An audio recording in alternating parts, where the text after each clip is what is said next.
Okay, guys and girls, I'm going to be talking today a little bit about your erogenous zones. And the first one that I want to start off with is your lips. Um, First of all, when you're trying to get somebody aroused, you want to start with something that is actually that's very intimate but very safe. Most people don't get weirded out or whatever if you want to first kiss them. You shouldn't go to try to get to, make a home run on the first base.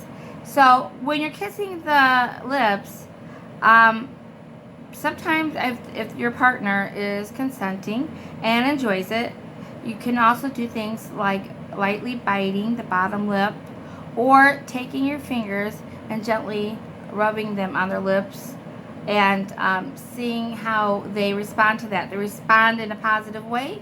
Um, you're going in the right direction. But keep in mind, always be considerate of your partner and don't do something that they do not enjoy and they're telling you no. All right. The second thing is the neck. Now, this is a part of my body that is very sensitive, and I'll tell you why. And this might be the same for some other chicks. I enjoy vampire movies. I grew up watching vampire movies. So I absolutely love the idea of being bitten on the neck. Now, some prefer light, gentle kissing around the side of the neck and around the bottom of your ears or lightly biting at your earlobe. I enjoy the hickeys. I enjoy the pressure. I enjoy, without drawing blood or biting, leaving, impressions there. I enjoy having my neck bitten, and I'm sure there are women out there who would definitely agree that it is a really big turn on. Now, the third one is your ears. Um, Now, some people like to have their earlobes bit, nibbled on. Some people enjoy having uh, words, whispered into their ears. I enjoy that. I enjoy a little, like I said, from me personally, I enjoy a little more pressure. I enjoy, a slight biting or nibbling on my earlobe.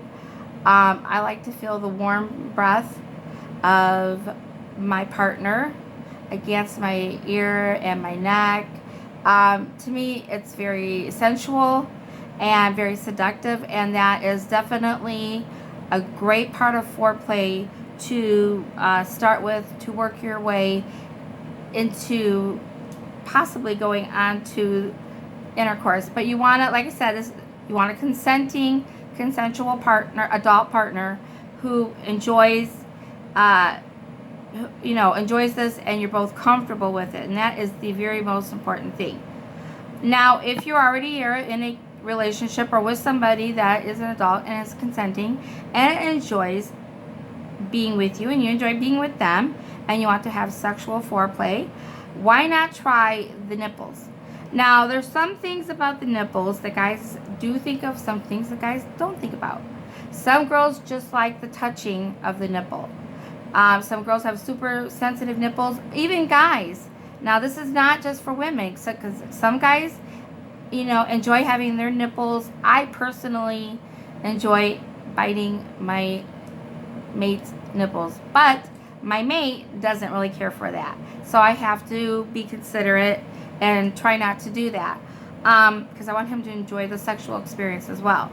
So, uh, first start off with, taking your lip maybe and touching the nipple with your lip and then slightly teasing it with your teeth. You can try pinching, you can try sucking.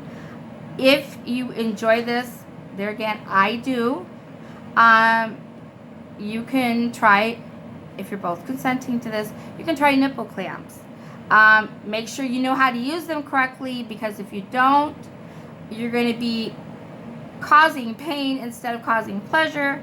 And secondly, so read the directions. If you go ahead and buy them, read the directions on how to use them. Another thing is, if you use them and they're on too long, when you go to take them off after you've been applying pressure for that, 10 to 20 minutes or whatever, once the blood starts flowing back into the nipple, it can hurt.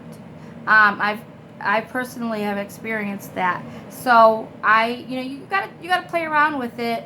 And if you're in a, with your partner, play around with him. Have some fun. If he wants to wear the nipple clamps and it doesn't freak you out, go ahead. It's not, it's something to enjoy. And your sexuality is definitely something you want to enjoy while you can. I mean, there might become a point in your life where you can't because but there's still always the ability to enjoy intimacy by touching and kissing or just being with somebody. But have fun with your partner, and don't think of sex as being taboo or dirty. It is really it is really enjoyable, and I think if you weren't meant to enjoy it, why would God make it feel so good? But just make sure that you're both consenting adults and you both enjoy your foreplay or your sexual experience. That's the most important thing. Another thing, I don't know if guys enjoy. Some guys, I'm sure, do enjoy this. It's more or less the teasing part, and this is kissing on the inner thighs, because when you slowly, gently start to kiss lower and lower on the inner thighs, you're giving that anticipation or building that anticipation that that person is going to be getting closer to your naughty parts. And that can be very exciting, especially if you've done some of the other things like kissing on the earlobe and hickeys on the neck and touching the breast or touching his chest. And now you both are aroused and you start gently kissing. Either one of you guys can start this first. Doesn't have to just be guys going down on girls. Girls, you can do your guys a favor, or guys, if you're with same-sex partners, you both can enjoy this. And your sexual orientation shouldn't be an issue if you both enjoy it and you're both adults and you're both consenting to this. So the inner thighs are a great place to touch, to kiss, to gently stroke, to tease. Let them know that you're getting there, but you're taking your time. That's the key to it. Now, if they say, hey, I don't really like that, then stop and try something else. Or ask them, what do you like? What's something that you really, really enjoy? And go for it. The other thing is the back of the knees. Some people are very ticklish there. Some people are very sensitive there, and they like that touching and stroking below, on the back of the knees. Try it out and see how it goes. See if this is a turn on. If it's not, move on. I know some of you guys are going to say, heck no, I'm not doing this. But there are people who like having their toes sucked or sucking others' toes. Now, of course, I would think that you would want to be showered, very clean in those areas. If you have both, fortunately, if you have bad toenails, like nail fungus or something like that, it might not be something you want to do. But if everything is good and that's not an issue, and you both enjoy the sensation or whatever, go ahead and incorporate this into your foreplay. On the other hand, if you want to do your sweetie a favor and make her or him relaxed and happy, you might ask them if they just want a really quick foot massage with some massage oil or some lotion. Instead of sucking toes, you might do that, because once you get relaxed and you feel comfortable and you're and feeling a little amorous, you make the sex, you make the foreplay good for both of you, and that's what's important. Now, the other thing is your butt. Okay, yes, I said it, your butt. Personally, I think spanking is hot, okay? I mean, me getting spanked. I know people are going to be, oh my God, did she really say that? Hey, why not enjoy yourselves, okay? That's what it's meant to be. You're meant to do, okay? It's not something bad to enjoy sex. So, if you enjoy a little slap on your rear end, or you enjoy slapping his rear end and he enjoys it, go for it. Now there's other things like anal play, which could incorporate your fingers or your or butt plugs.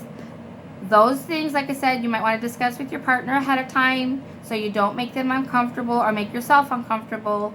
And always remember, do not, if you use a toy on the anal area, do not go back and use it on the vaginal area, because you can transfer bacteria and feces and end up getting a UTI. So that's a no-no. Okay, now the clitoris. The thing is that you have to get the right. The clitoris is like that little doorbell, and I'm going to show you. I believe this is, yeah. I'll show you very quick on this. Right here. Well, I don't know if you can see, but the clitoris is like right up there. Okay. Now, that area, some women have larger clitorises than others. Some enjoy having that sucked. Some enjoy having it teased with their tongue. Some enjoy a nipple clamp. No, a clitoris clamp. There's a big difference. Don't get those confused. The nipple clamp on a clitoris would probably be uncomfortable. But when you get a rhythm going, whether it's sucking it, touching it with your thumb, using, kissing it while you're fingering your partner, if they're seem aroused, if they're enjoying this, if they're not telling you to stop, or they're not just laying there like a dead fish, then you're doing it the way that they enjoy it, because everybody's body is different, and it's not an insult to you. It's just saying, hey, that doesn't work for me, try something else. But definitely do different techniques. Try something, because it's when the clitoris is stimulated. A lot of people, including myself, and a lot of women, and there's studies that have been done to show this, that most women do get orgasms or have orgasms through clitoral stimulation and not through intercourse. So touching the clitoris is one way to bring a woman to orgasm.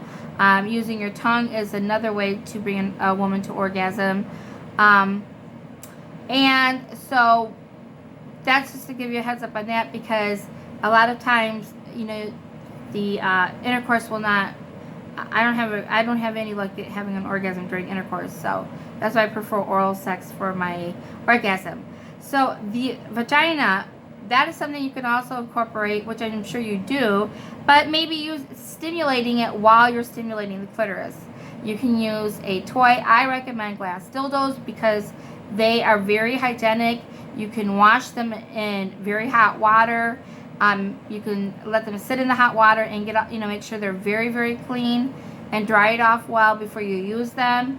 You can use, and you can also, once they're clean, you can put them in cool water and try that for a different sensation of using a cool dildo to enter the vagina, or you can warm it up with warm water and use that to enter the vagina while you're stimulating the clitoris.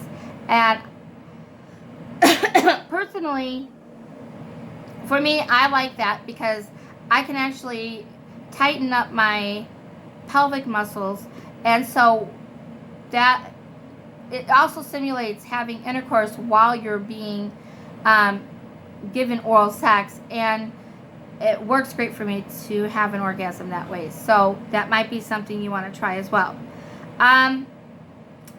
But another thing is, don't forget your man, okay? Don't forget the hand jobs, the blow jobs, all that stuff.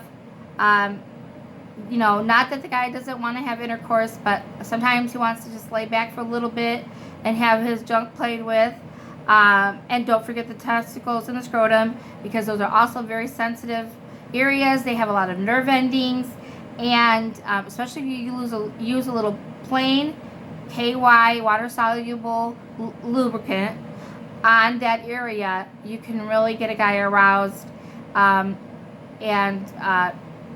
just make the sex a whole lot better. Okay, so it should be good for both of you. Okay, whether you're in a same-sex relationship or in, you know, a heterosexual relationship, make sure you're being considerate of your partner and that they're enjoying themselves. You're having a good time. You know what you're doing because you asked questions, and you're both are like, you know, enjoying it and loving it. Don't, you know, you know, just keep in touch, talk, and let people know what you want, or, you know, let your partner know what you want. Now, with the anus, again, they talk about like anal fingering, analingus, anal sex, of course, sex toys, butt plugs, or anal beads. Those things, if you're into butt play, let your partner know, because they may not be. That's not really my forte. I don't really enjoy that. But, you know, I wouldn't mind giving my partner some anal play, but I don't really want to receive it. So if, you know, talk to each other and find out what works for you. And, you know, most of all, like I said, if you have a, I mean, I know maybe you're not in a monogamous relationship. Maybe this interlude is with a, you know, friends with benefits, or somebody that you know, met at the wedding reception and you both decided to go in and have an enjoyable night of sexual pleasure. You still want to make sure that you talk to the other person to see what they are okay with and what they're not. Make sure that that they're an adult. Make sure that it's consensual, and make sure that you're both okay with it. And then you can have a great time enjoying your body, enjoying your sexuality, and of course, you know, make sure you use protection if need be, condoms or whatever, to protect against STDs, and birth control to prevent unwanted pregnancies. Those are always important things to consider.